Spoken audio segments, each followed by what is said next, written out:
Senator Murkowski, thank you very much. I know you have, I believe, some prepared remarks that we're going to start with before the Q&A.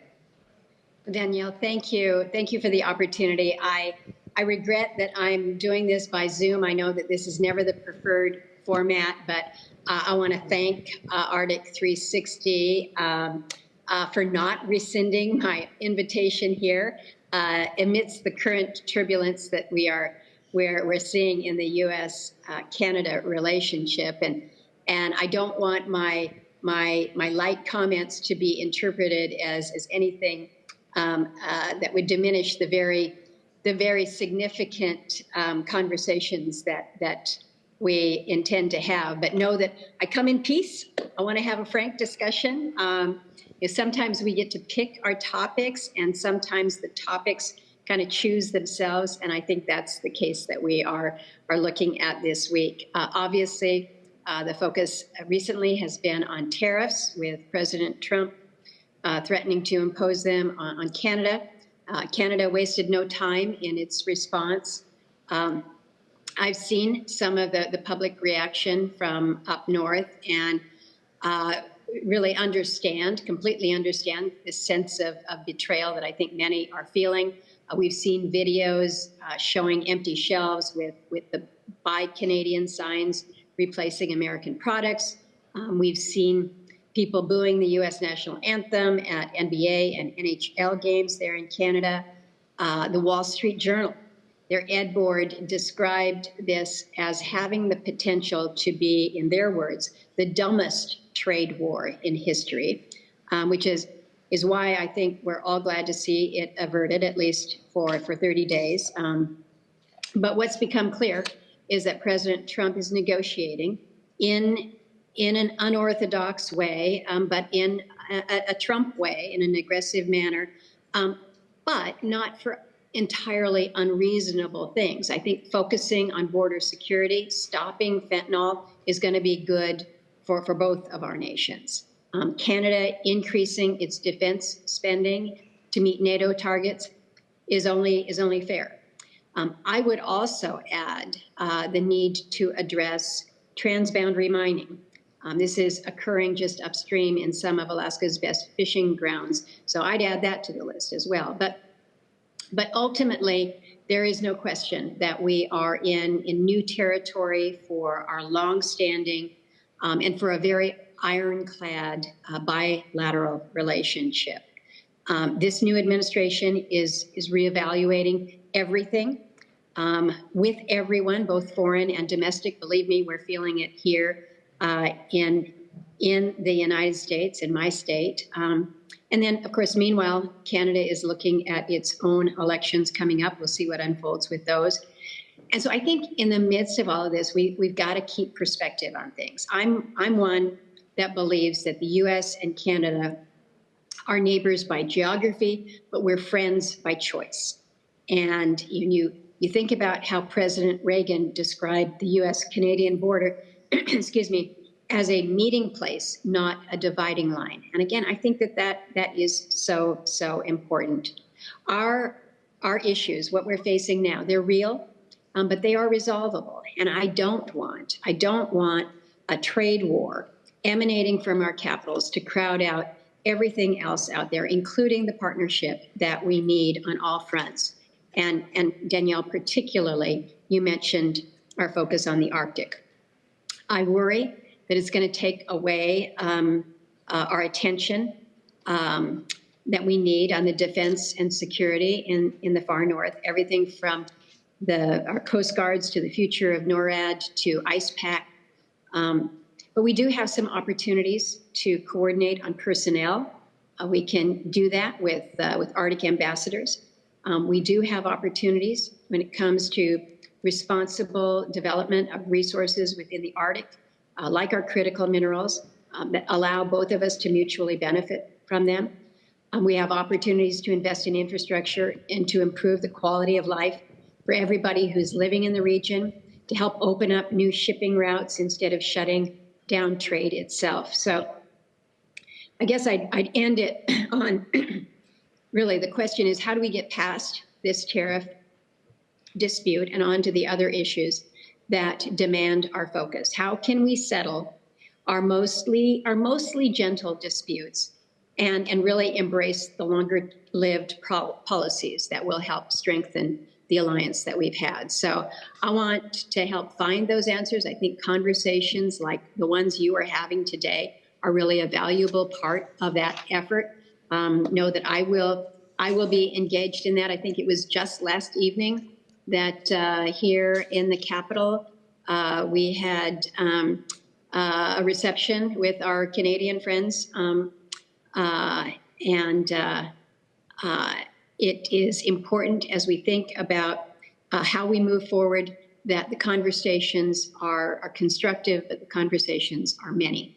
So with that, I turn it back to you, Danielle. Happy to engage in our discussion this afternoon and be part of the broader conversation.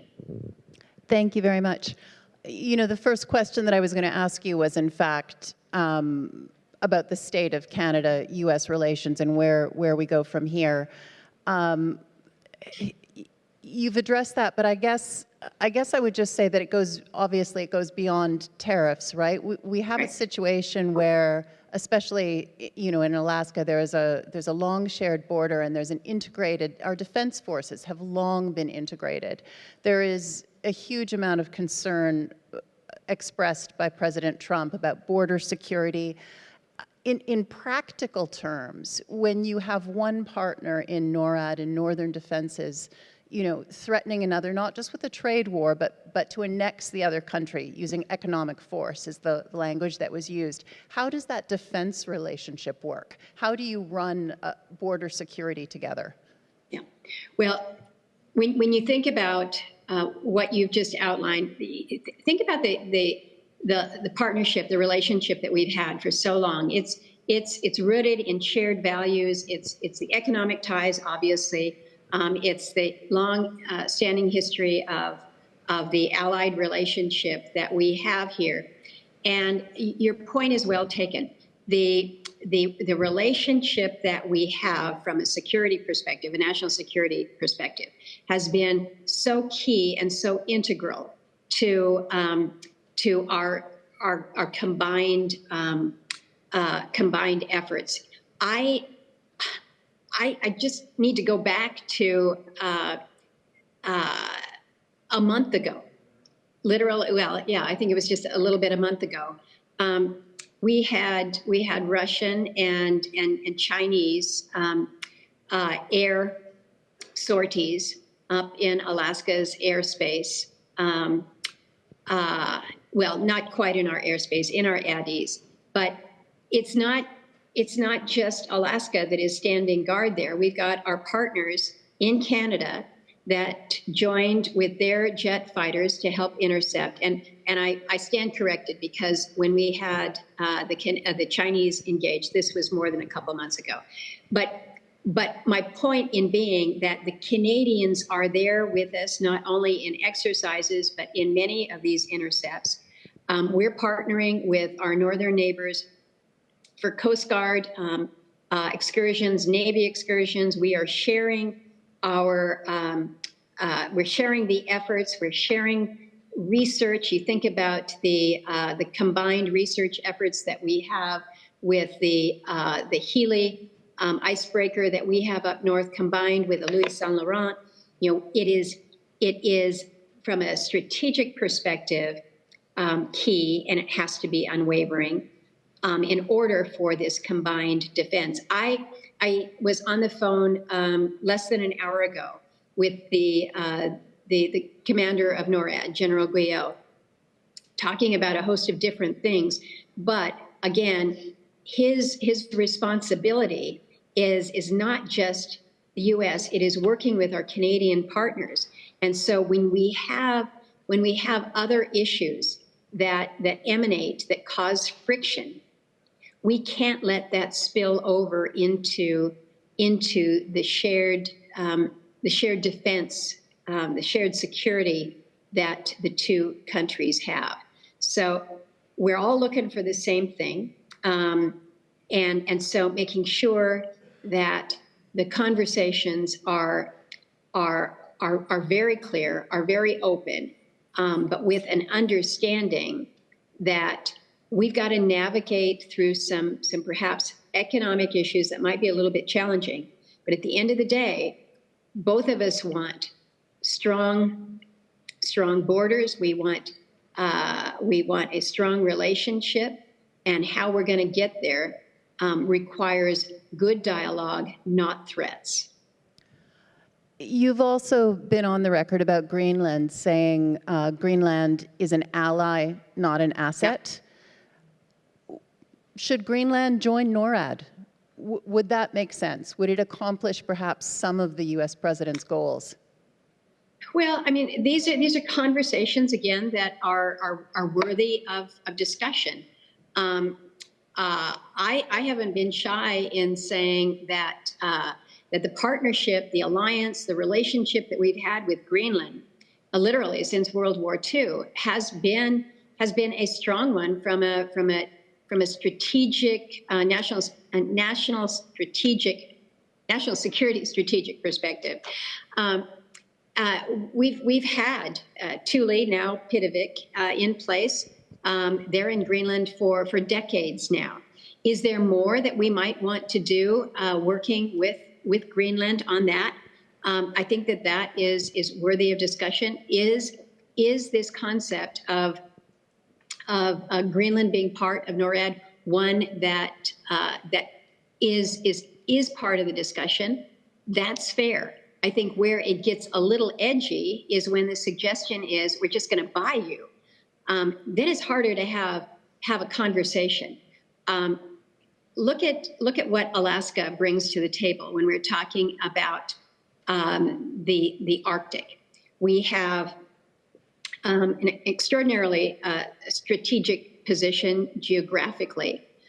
We have the military assets that are there. We have the energy assets, the critical minerals that Greenland has.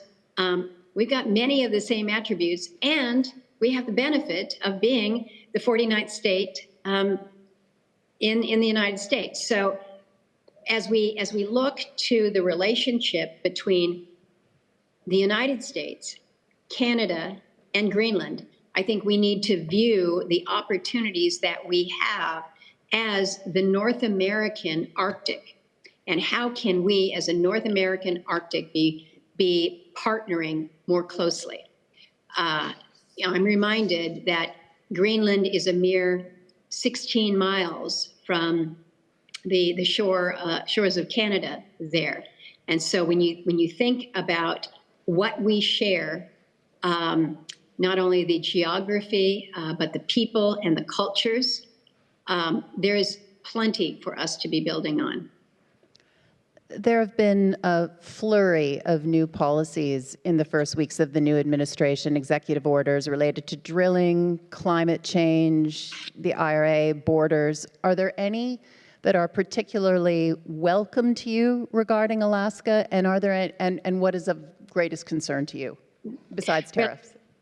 No, and I appreciate that, because we tend to focus a lot on the ones that seem to be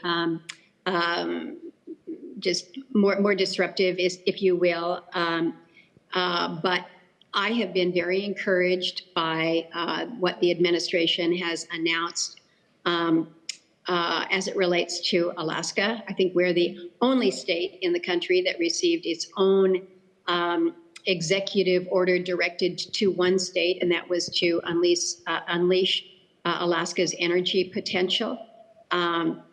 And what they have done is they will be working to roll back some of the restrictions that we have had in place on oil and gas leasing up in the northern part of the region. They recognize the role that Alaska can play, again, in ensuring not only that Alaska is an energy leader and strengthening America's energy security, but also on the resource side for our critical minerals and what we can bring there. So I'm encouraged. I'm really excited to be able to work with the administration on kind of getting through some of the regulatory whiplash that my state has seen. Some of the things that we're dealing with right now that are more of a challenge. There was an executive order related to diversity, equity, inclusion, and we're going through a really, I keep describing this as a very choppy time right now, and much of that is a consequence of the interpretation of what that means. I come from a state where we have half of the tribes in the United States of America are in Alaska. About 18 some odd percent of Alaska population is Alaska Native.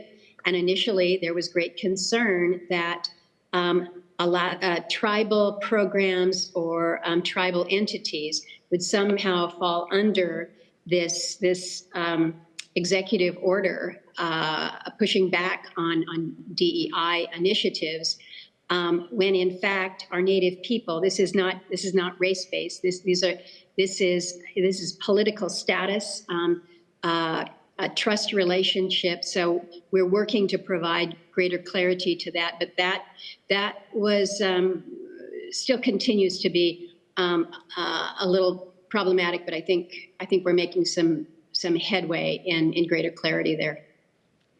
In September, Canada and the U.S. created a joint task force to negotiate the Beaufort Sea boundary. Mm-hmm. What can you tell us about the status of that work, I guess, in the context of current relations? Yeah, I think the work of that task force is going to be important. I'm not involved in the bilateral border negotiations, but I'm confident here that you've got two Arctic nations that have had a long history of cooperation. We're going to work through this in a way that I think will reflect the shared interests in the region. When it comes to Northwest Passage, the United States has had a long position that this is an international strait. Canada views it as internal.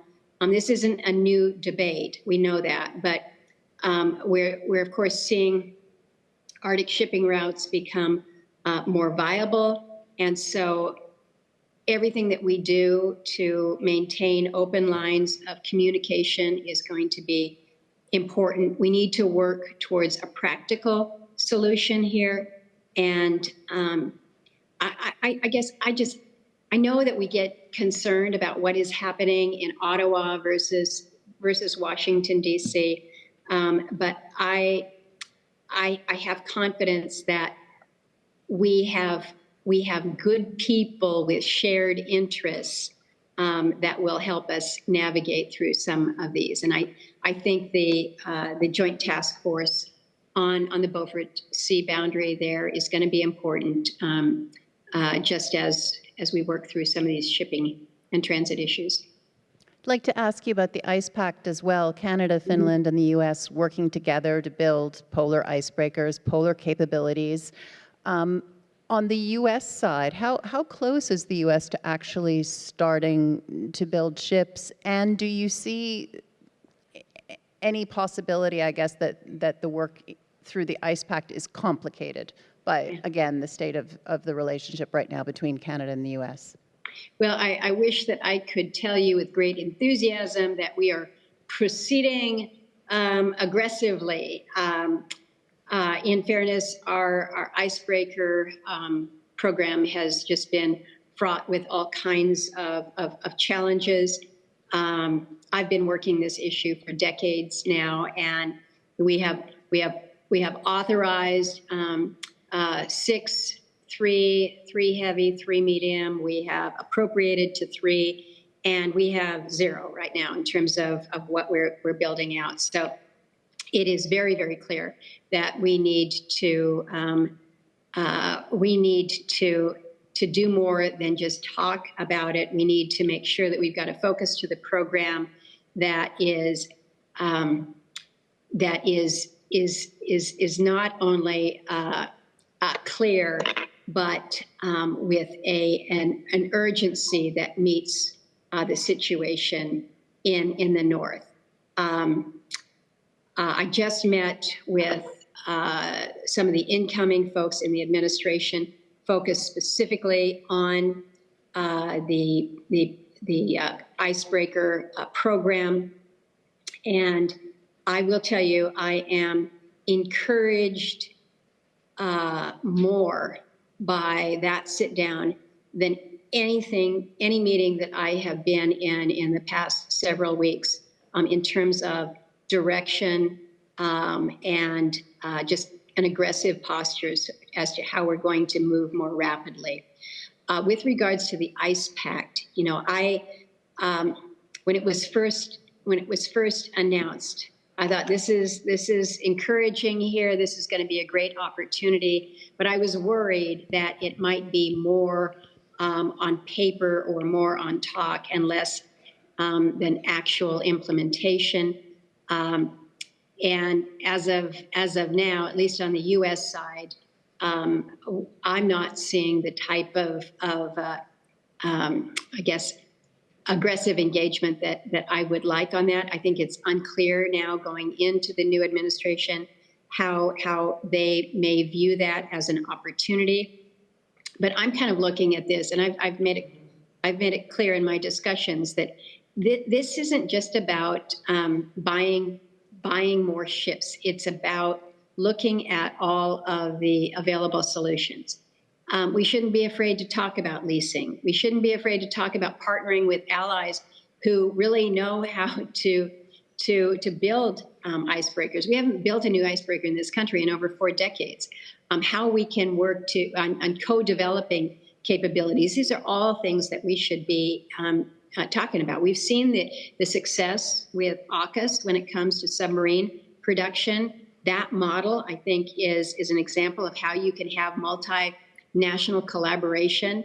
And so there's a lot of moving pieces, I think, when it comes to international collaboration. But what we really need to be focused on is that we have got to have a more robust, genuine, legitimate presence in the Arctic when it comes to our capabilities.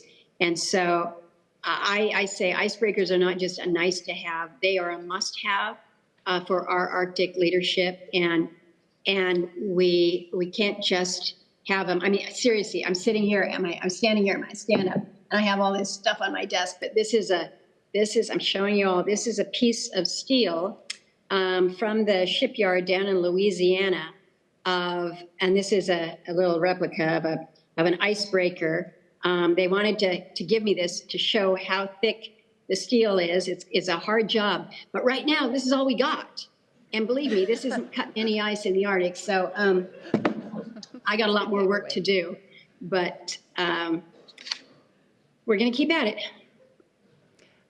I mean, you talk about the urgency of acquiring icebreakers and all of it, and just the sort of heightened security awareness with, I mean, when the Pentagon, a couple of days before you saw those jets flying by Alaska together, released its paper, it talks so much about the concerns around China and Russia cooperation in the Arctic.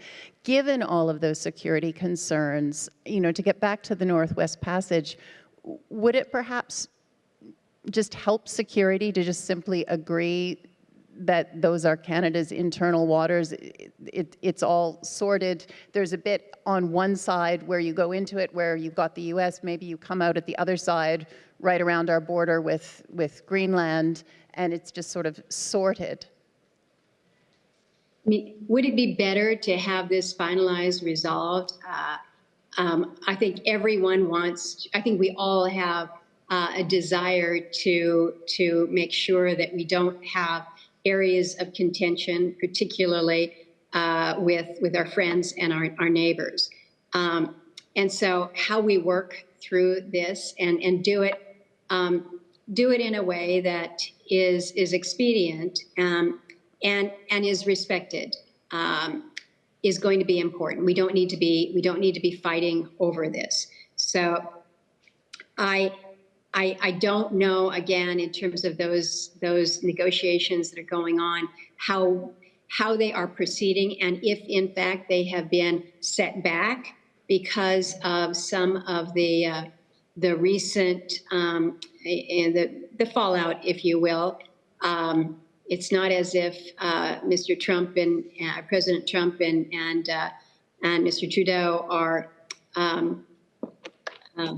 going golfing nowadays, but it is something where, again, I think about some of these initiatives that we have been working on jointly for a long time. Some of these areas that we want to have resolved, and we want to be able to do it amicably and respectfully, and we don't want to be set back in the progress that we have made. And so everything that we can be doing to be working together, making sure that the partnership that we have on the defense side through NORAD, that's the only binational military command in the world, and it's there to make sure that we can detect, we can respond to our threats before they reach us. This is really important stuff. So let's make sure that that we are not we're not disrupting the relationship to the point where, again, we forget what those shared interests are, whether it's the shared defense of our countries in the Arctic, whether it's making sure that the people of Canada, the people of the United States are not inundated by deadly drugs like fentanyl, harming both of our countries. I had an opportunity just last week to meet with Foreign Minister Jolie. We were talking about this recently established Canada-U.S. Joint Strike Force, focused on things like organized crime, fentanyl, money laundering. This is exactly the kind of collaboration that we need. We need the real enforcement. We need the intelligence sharing. This needs to be our focus. This needs to be our goal that we don't lose sight of. And so how we talk to one another, in my view, really matters. I know, as I mentioned in my comments, right now it's hard. I mean, when you have people who have been really proud of their Canadian, their American neighbors, when you have shared communities like we have in the state of Alaska, we've got people in Hyder and in Stewart, one on the Canadian side, one on the U.S. side. The churches are on one side of the border, the bars are in the other. You go in Skagway, if you need to have your dog checked for rabies, we don't have a vet in Skagway, so we go into Canada. We are neighbors. We share values. We share so much, and so how we ensure that we don't lose focus of the